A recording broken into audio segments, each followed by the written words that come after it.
அதிமுக தலைவர்களே வந்துட்டு எம்ஜிஆர் ஆகட்டும், ஆமையார் ஜெயலலிதாவாகட்டும், இவங்க 2 பேரையுமே வந்துட்டு அண்ணாமலை அவர்கள் ரொம்ப மோசமாக விமர்சனம் செஞ்சிருந்தாரு.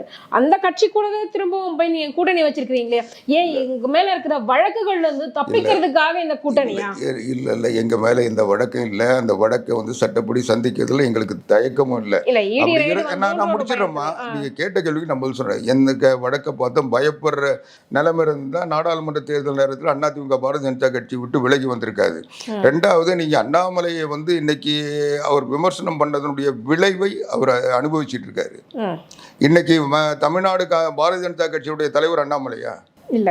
அப்போ அதுக்கு யார் காரணம்? அவர் இருக்கிற வரைக்கும் அந்த கட்சியில இருந்து அவர் விமர்சித்தார்ன்றது உண்மை. நீங்க சொல்றதை நான் மறுக்கல. ஆனால் அதனுடைய தொடர்ச்சியாக அவர் அந்த பதவியில் இருக்கின்ற வரை பாரதிய ஜனதா கட்சி அவருடைய பொறுப்பில் இருக்கின்ற வரை அதிமுக உறவச்சுதா? இல்ல. அப்புறம் என்னத்துக்கு இதுல அவர் அதனுடைய தண்டனையை அவர் அனுபவிச்சுட்டார்ல. அப்புறம் என்ன? நாங்க ஏன் எங்களை விமர்சனம் பண்ணாங்களோ அதனுடைய விளைவுகள் சந்திப்பாங்க.